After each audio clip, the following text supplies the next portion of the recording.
तो फ्रेंड्स आपके लिए एक ऐसी योजना लेकर आए हैं जिससे आप भी ले सकते हैं 5 से 10 लाख तक का लोन आसानी से।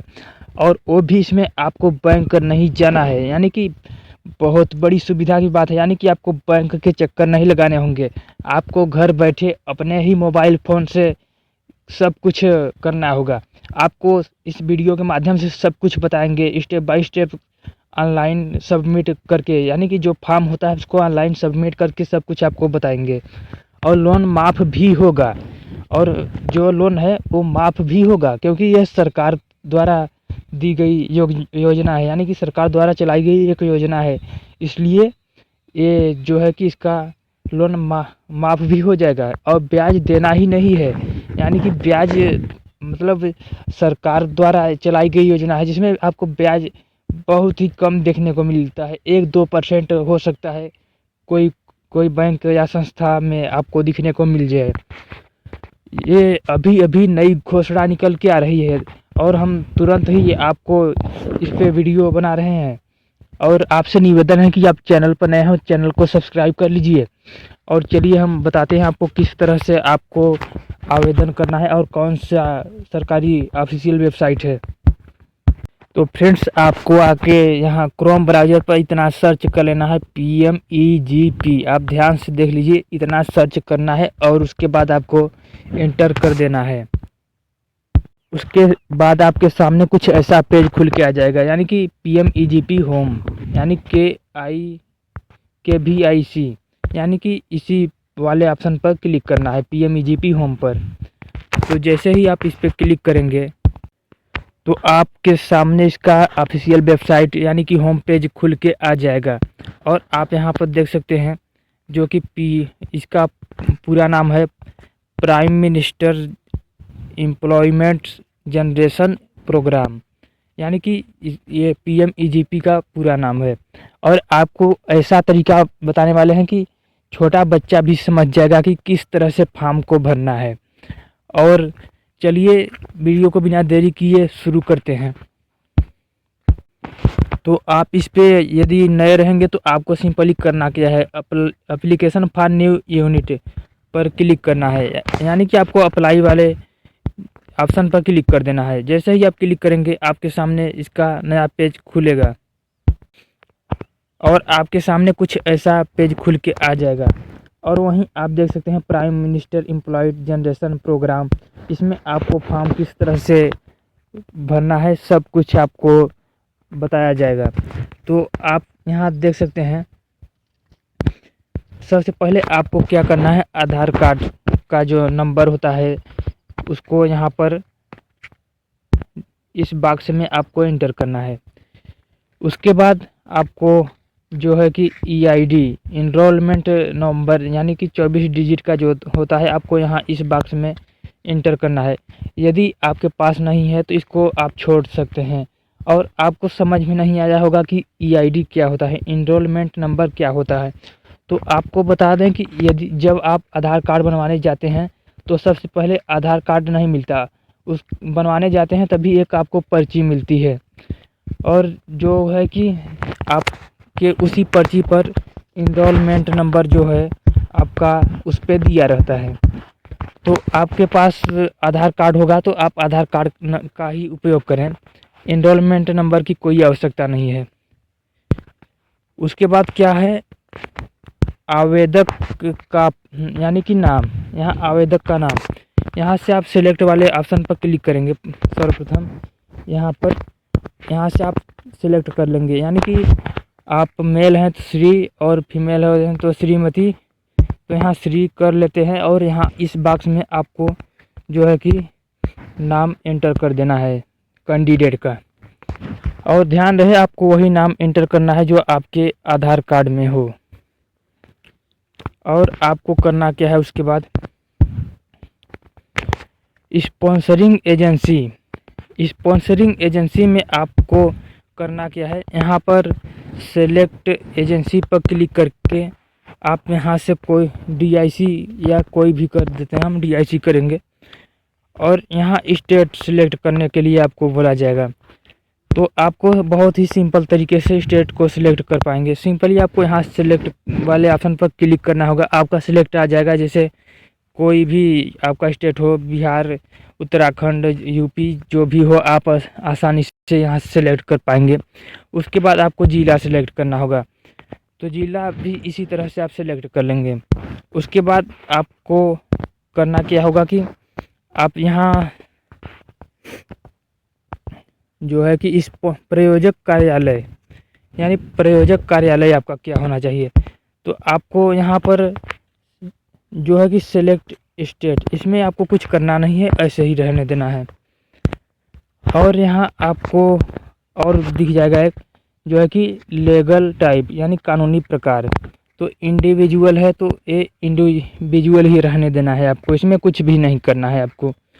तो 8वां नंबर पर आपका जो है कि लिंग है, जेंडर, यानी इसको किस तरह से सिलेक्ट करेंगे। आपको यहाँ सिलेक्ट वाले ऑप्शन पर क्लिक करेंगे, मेल फीमेल जो भी होंगे आप वहाँ यानी कि आप सिलेक्ट कर लेंगे इसको। उसके बाद आपका 9th नंबर पर क्या है, डेट ऑफ बर्थ, यानी कि DOB, इसको किस तरह से करेंगे। तो चलिए इसको थोड़ा हम करके दिखा देते हैं, क्योंकि बहुत से लोगों को इसमें काफ़ी प्रॉब्लम आती है। तो चलिए यहाँ से DOB हम आपके सामने एंटर करके दिखाते हैं किस तरह से आपको करना है। तो यहाँ 10/10/1998 आपको ठीक इसी तरह से यानी कि DOB को एंटर करना है। आप देख सकते हैं यहाँ इस बॉक्स में आपका एज ऑटोमेटिक कैलकुलेट होके आ जाएगा, और इसी तरह से आप करेंगे तभी, नहीं तो आपका जो है कि DOB नहीं लेगा। और यहाँ आपका क्या है, सोशल कैटेगरी, यानी सामाजिक कैटेगरी क्या है। इसको सेलेक्ट करने के लिए आपको सिंपली इस वाले आइकन पर, यानी सोशल कैटेगरी सिलेक्ट वाले पर क्लिक करेंगे तो आपके सामने आ जाएगा जनरल, अदर बैकवर्ड और SC ST जो भी है। तो हम अदर बैकवर्ड कास्ट से हैं, तो अदर बैकवर्ड को क्लिक कर लेंगे। और फ्रेंड्स वीडियो थोड़ी लंबी होने वाली है, क्योंकि इसमें हम आपको पूरा जानकारी देने वाले हैं, इसलिए आप वीडियो को बिना स्किप किए पूरा देखिए, आपको पूरा इसमें जानकारी मिलेगा। यदि आपको जिसमें जैसे कोई समस्या आ रही है, जैसे यहाँ 10वां नंबर या 12वां नंबर में आ रही है, तो यहाँ 10 लिख के प्रॉब्लम लिख देंगे तो हम आपका तुरंत ही रिप्लाई करेंगे। और चलिए अगला देखते हैं क्या है। यहाँ विशेष श्रेणी यदि कोई हो, तो विशेष श्रेणी यदि कोई हो, यानी कि आपका यदि कोई हो तो आप इस पर क्लिक करके नॉट एप्लीकेबल जो दिख रहा है इस पर क्लिक करेंगे, तो इस पर आप आसानी से आप यहाँ पर सिलेक्ट कर लेंगे। हम तो इसमें कोई विशेष कैटेगरी में नहीं है, तो यहाँ पर नॉट एप्लीकेबल ही नहीं रहने देना है। और यहाँ आपका जो है कि शैक्षणिक योग्यता, शैक्षणिक योग्यता में आपका क्या है, यहाँ से सिलेक्ट करेंगे। तो सिलेक्ट करेंगे तो यहाँ से आपको 12th पास, 8 पास और 10th pass, graduate, post graduate, PhD, diploma सब कुछ दिख जाएगा। तो यहाँ हमको सिंपल ग्रेजुएट हम किए हैं, तो ग्रेजुएट पर क्लिक कर लेंगे।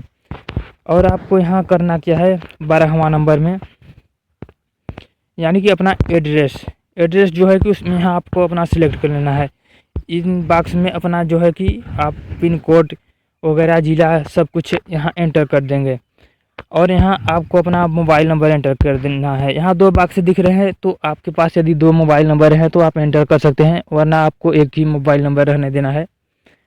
और यहाँ आपको ईमेल ID सिलेक्ट यहाँ एंटर कर देना है इस बॉक्स में, यानी कि यहाँ पर आपको ईमेल ID सिलेक्ट एंटर कर देना है।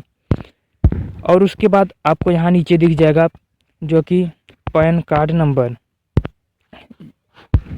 इस पैन कार्ड नंबर, यानी यहाँ पैन कार्ड नंबर है, यहाँ इस बॉक्स में इसका जो है कि नंबर डिजिट जो होता है इसमें एंटर कर देना है। यूनिट लोकेशन, यानी कि इकाई स्थान, यहाँ से आप सेलेक्ट कर पाएंगे। और उसके बाद प्रस्तावित इकाई पता, वो जो है पता, तो इसको आपको कैसे करना है, यहाँ आपको जो है कि एड्रेस, पता, ताल्लुक जो भी है आपको यहाँ इन बॉक्स में एंटर कर देना है। और इस तरह से आपको यहाँ इन ये सब जानकारी आसानी से आप फिल कर पाएंगे, और पिन कोड वगैरह ये सब आप आसानी से कर पाएंगे। और यहाँ आपको दिया क्या है टाइप ऑफ एक्टिविटी, गतिविधि का प्रकार जो है। तो गतिविधि के प्रकार में आपको यहाँ सेलेक्ट कर लेना है। मैन्युफैक्चरिंग का मेरा है तो मैन्युफैक्चरिंग सेलेक्ट कर लेंगे। उसके बाद आपको यहाँ क्या दिया गया है गतिविधि, और यहाँ उत्पादन विवरण आप यहाँ से आसानी से जो भी आपका विवरण हो यहाँ इसमें लिख सकते हैं। और उसके बाद करना क्या है, आपको यहाँ प्रोजेक्ट कास्ट यानी लागत, यहाँ इसमें आपको यहाँ पर आपको लागत लिख देना है, यानी कि जितना भी चाहिए आपको 4 लाख 5 लाख जो भी हो। और कार्यशील पूंजी यानी कि आपके पास कितना है, तो यहाँ पर हम सिलेक्ट कर लेते हैं। तो आप देख सकते हैं यहाँ अपने पास कुल टोटल इतना की आवश्यकता है, यानी कि एम्प्लॉयमेंट यानी रोजगार यहाँ आप ना सिलेक्ट कर लेंगे रोजगार आपका कितना है। उसके बाद यहाँ से आप अपना बैंक सिलेक्ट कर लेंगे, जो है कि बैंक जो भी हो आपका SBI कुछ भी हो। उसके बाद IFSC कोड, उसके बाद बैंक शाखा का नाम, एड्रेस, डिस्ट्रिक्ट, ये सब आपको सेलेक्ट कर लेना है। उसके बाद आपको यहाँ करना क्या है, यहाँ अटेम्प्ट फाइनेंशियल बैंक यानी दूसरा बैंक भी आप यहाँ सेलेक्ट कर सकते हैं। और दूसरे बैंक का जो है कि IFSC कोड, और यहाँ आप देख सकते हैं CGMS का लाभ उठाना चाहते हैं तो यहाँ सेलेक्ट कर सकते हैं। और यहाँ PMEGP के बारे में कहाँ सुना, यानी कि यहाँ आप सेलेक्ट करेंगे तो आपके सामने ऑप्शन आ जाएगा, आप यहाँ पर मिल जाएगा। आप सोशल मीडिया से सुने होंगे तो सोशल मीडिया ही सिलेक्ट कर लेंगे। उसके बाद आपको इसमें बता दें कि आपका इसमें लोन किस तरह से छूट होगा, यानी कि आपका इसमें आप जो है कि 35% की सब्सिडी मिलती है। यानी कि आपका 1 लाख का लोन है, यानी कि 1 लाख का लोन है तो आपका इसमें जो है कि 35,000 तक का छूट हो जाएगा, यानी कि सब्सिडी के तहत आपका उसमें कट जाएगा। और इसके बाद आपको करना क्या है, आपको इसी में यहाँ पर सेव एंड एप्लीकेंट डाटा पर क्लिक कर देना है, सब कुछ अच्छे से जानकारी फिलअप करने के बाद। तो यदि आपने अभी तक चैनल को सब्सक्राइब नहीं किया तो जल्द से जल्द चैनल को सब्सक्राइब कर लीजिए और बेल आइकन को भी प्रेस कर लीजिए, जिससे आने वाले वीडियो की नोटिफिकेशन आप तक पहुंचती रहे।